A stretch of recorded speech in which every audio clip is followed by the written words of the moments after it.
जिस तरह से अपने आप को विश्व गुरु कहते हैं। आज भारत की महिलाओं का पिछले 10 दिनों में सर उनका शर्म से झुक गया जब ईरान के अंदर 168 छोटी बच्चियों के ऊपर हमला करके उनकी हत्या की गई, लेकिन हमारे प्रधानमंत्री जी की ओर से एक दुख और संवेदना का शब्द नहीं निकला। और इस साम्राज्यवादी जंग का औरतों के ऊपर बहुत ज़्यादा बुरा असर पड़ता है, क्योंकि साम्राज्यवादी जंग औरतों की देह के ऊपर भी लड़ी जाती है। और जिस तरह से ये मनुवाद की खुलेआम संरक्षण है, ये खुलेआम समाज को जाति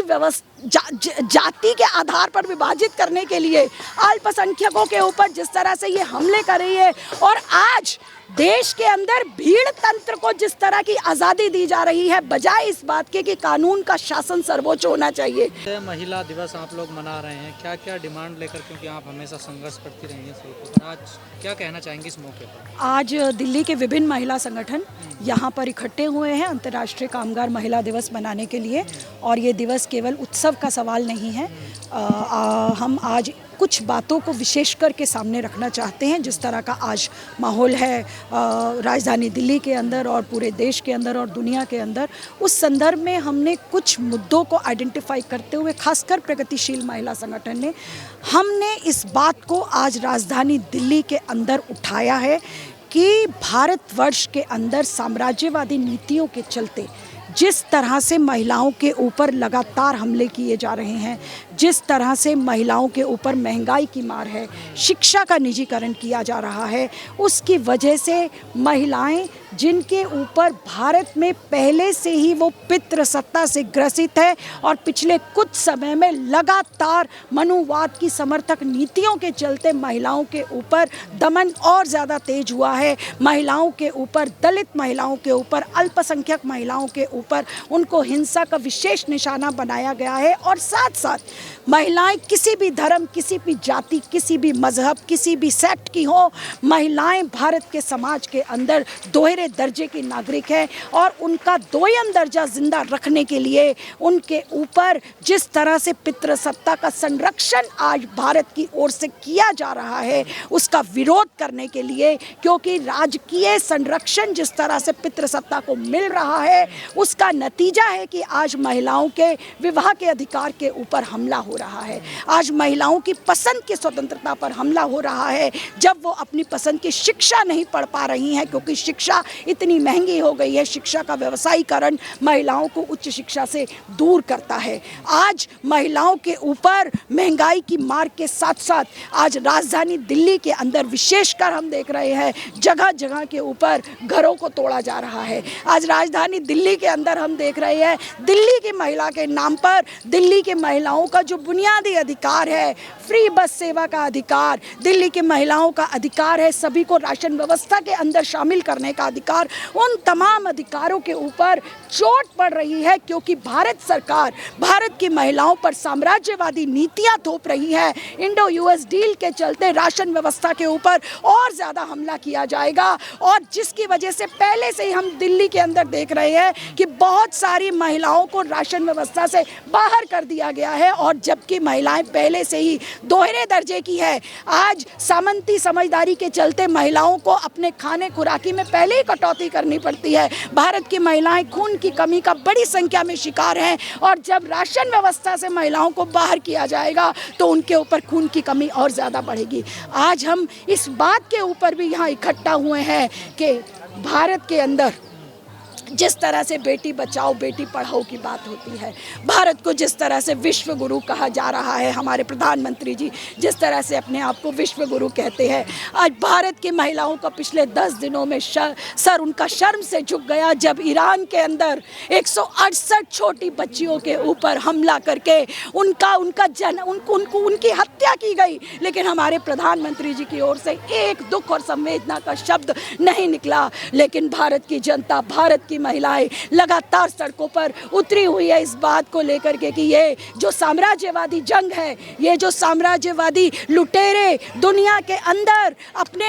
दुनिया के अंदर ये लूट जो चल रही है साम्राज्यवाद की, और इस साम्राज्यवादी जंग का औरतों के ऊपर बहुत ज़्यादा बुरा असर पड़ता है, क्योंकि साम्राज्यवादी जंग औरतों की देह के ऊपर भी लड़ी जाती है। बहुत सारे उदाहरण ऐसे हैं जब महिलाएं युद्धों के अंदर महिलाओं का विशेष करके उनको निशाना बना करके उनका शोषण किया जाता है। तो ये सारे सवालों को रखते हुए, ये बात को रखते हुए कि महिलाएं जीवन का सृजन करने वाली होती है, और सृजन होकर के जो रचना हो रही है उसके ऊपर जिस तरह से आज तमाम ताकतें, वो देश को विभाजन करने वाली ताकतें हैं, आज ये ताकतें चाहती है जातियों की फूट हो, आज ये ताकतें चाहती है धर्म को तबाहियों की छूट हो, ये ताकतें चाहती है कि जिस तरह भी हो मगर ये लूट हो। आज इस लूट के खिलाफ, ये जो साम्राज्यवाद की लूट है, और आज महिलाओं के रोजगार के अधिकार के ऊपर जिस तरह का हमला है, जैसे 4 लेबर कोड है, वो महिलाओं के रोजगार करने, महिलाओं के आर्थिक आत्मनिर्भरता के अधिकार के ऊपर वो बुरी तरह से हमला करते हैं, क्योंकि 12 घंटे की ड्यूटी जब हो जाएगी, और महिलाओं का जीवन यही होता है, 24 घंटे 7 दिन महिलाएं काम करती है, जब उनको 12 घंटे नौकरी करनी पड़ेगी, जब उस नौकरी की सुरक्षा नहीं होगी, जब उस नौकरी में सुरक्षा नहीं होगी, तो महिलाओं को वापस 4 दीवारी में धकेलने की जो ये कोशिश हो रही है, और ये सब कुछ साम्राज्यवादी लूट को यहाँ पर और ज़्यादा मजबूती देने के लिए हमारी सरकारें कर रही हैं। इसके खिलाफ भारत की महिलाओं को इकट्ठा होकर के अपने सवालों को मजबूती के साथ रखते हुए पितृसत्ता के खिलाफ, पितृसत्ता को राजकीय संरक्षण के खिलाफ महिलाओं को मिलकर के संघर्ष करना होगा, संगठित होकर संघर्ष करना होगा। यही आह्वान और यही सवाल लेकर आज हम यहाँ जो भारत में महिलाओं के प्रति जो पुरुषों के दिमाग में एक मानसिकता है गैर बराबरी की, उससे कैसे? देखिए, यही हम कह रहे हैं कि पहले ही भारत की महिलाएं परिवारों के अंदर जो पितृसत्ता है, जो परिवार के अंदर आती है, क्योंकि भारतीय समाज की जो संरचना है, भारत के अंदर जिस तरह से मतलब बहुत लंबे समय से मनुवादी जो समझदारी रही है, और जिसका मतलब है कि महिला को जीवन के हर स्टेज के ऊपर पुरुष के अधीन रहना होगा,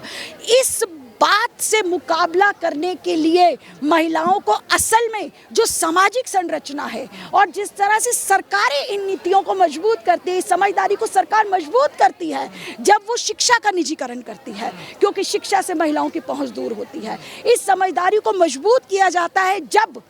यूसीसी जैसा कानून ला करके, और उसमें महिलाओं की पसंद की स्वतंत्रता के ऊपर जो हमला किया जाता है। आज गुजरात के अंदर इस तरह का कानून लाने की बात चल रही है कि स्पेशल मैरिज एक्ट के अंदर भी विवाह के मामले में भी आपको पेरेंट्स की अनुमति लेनी पड़ेगी। एक तरफ भारत का संविधान है जो नागरिकों को 18 साल का होने के बाद आप अपने जीवन के बारे में तय कर सकते हैं। तो ये जो इस तरह का राजकीय हमला है, ये जो नीतियों के द्वारा महिलाओं का जीवन जो पहले से ही दोहरे दर्जे का है, जब इसको राजकीय संरक्षण मिल जाता है, महिलाओं ने लड़ करके जितने भी अधिकार लिए हैं, आज उन अधिकारों के ऊपर जिस तरह का हमला है, आज उसके खिलाफ जब हम ऐसे सामाजिक संरचना के लिए, देखिए परिवार के अंदर भी जो अन्याय है, वो अन्याय मजबूत तब होता है जब परिवार के बाहर, क्योंकि परिवार समाज का प्रतिबिंब है, जब सामाजिक संरचना के खिलाफ संघर्षों को तेज किया जाएगा, जब ऐसा एक सरफेस आएगा जहां पर समाज की संरचना महिलाओं के ऊपर होने वाले अन्याय, चाहे वो घरेलू हिंसा है, चाहे वो किसी भी प्रकार का भेदभाव है,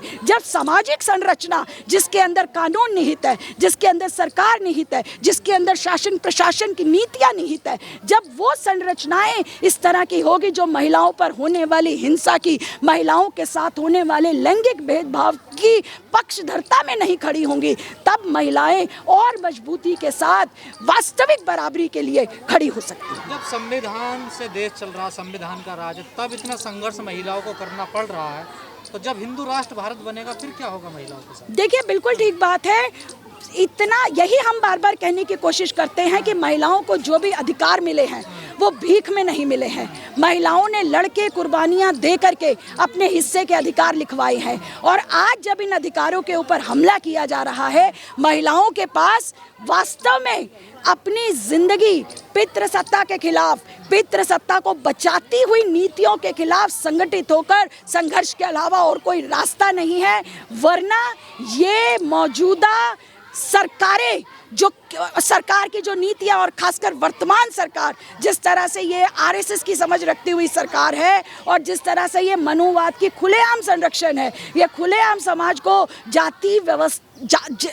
के आधार पर विभाजित करने के लिए अल्पसंख्यकों के ऊपर जिस तरह से ये हमले कर रही है और आज देश के अंदर भीड़ तंत्र को जिस तरह की आज़ादी दी जा रही है, बजाय इस बात के कि कानून का शासन सर्वोच्च होना चाहिए, कानून के शासन की निष्पक्ष लागू कराने के लिए आज वास्तव में महिलाओं को बुनियादी मुद्दों पर, रोजी रोटी के सवालों पर, अपने ऊपर होने वाले भेदभाव के खिलाफ व्यापक रूप से महिलाओं को संघर्षों में ला करके ही हम इन सब भेदभाव का, इन सब चीज़ों का मुकाबला कर सकते हैं। कई जगहों में भारत में देखने को मिलता है कि अभी भी महिलाओं पर कुप्रथाएं हावी हैं पुरुषों द्वारा, उस पर क्या कहना है? देखिए, वो कुप्रथाएं इसीलिए हावी होती हैं क्योंकि जिस तरह से अगर सामाजिक संरचना इस तरह की होगी जो इन कुप्रथाओं को मजबूती देगी, या कि जब माहौल ऐसा होगा कि जो महिलाओं के ऊपर यौन हिंसा के आरोपी हैं, जब उन आरोपियों के पक्ष में सत्ता के द्वारा उनके पक्ष में गोलबंदी की जाएगी, तो निश्चित तौर पर समाज के अंदर जो इस तरह की मानसिकता है महिलाओं के दोयम दर्जी की, तो उन लोगों को और